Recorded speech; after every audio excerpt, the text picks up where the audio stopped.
Welcome to my second C++ tutorial. Now we will learn what variables are. Let's just use a variable.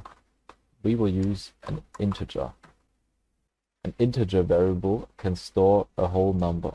So we always have to put this keyword right before our name. We could name this anything we want. We could name this number. We could, I don't know, name it fish.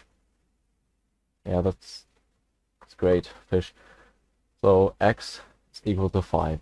We have set that it's equal to 5. Alright, now this x stores 5. Now we can also use a different variable, with a different data type.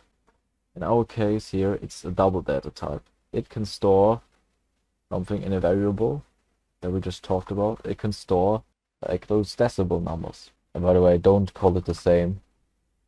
You always have to make it different so the compiler knows what it needs to use. And we can also, of course, print this to the console if we just type x.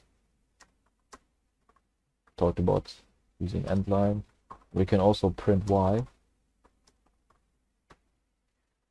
Yep. And if we do that, we will see those numbers here. For example, like if we use the integer data type here, well, it should only use a whole number, but there's a decimal number there. So if we run this, it will use 5 and 10. So what C++ does is it will just cut off that dot with those numbers right after and will just use the 10. We put a 12 here, 12. It will just use the 12 and ignore those.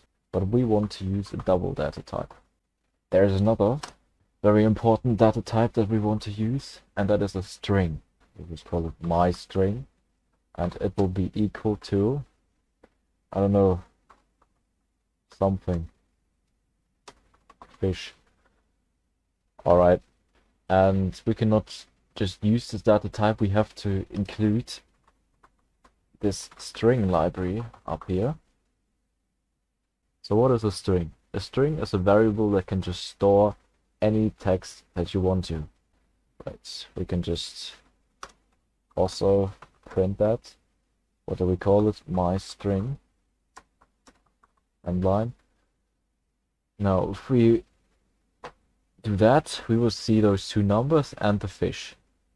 Well, so there's more data types as well, but we will just use these three firstly. Alright, we have seen that we can store things in those variables. What could we actually do with it? We could also combine these. Right, let me show you something. If we type double z and then we do x plus y, it will add those numbers, and because we put a double in front of here, this will be equal to 17.555. We also print that. Right, it will be 17.55. Yep. Another way of doing it is you don't have to print that, you don't have to store that in a variable. You can delete that if you want to. You can just do it over here and type x plus y, and that will, after you put x and y in, x plus y, it will give us the same result. So as you can see, you can store things in those variables, you can combine them, you can add them, you can do any kind of math operations.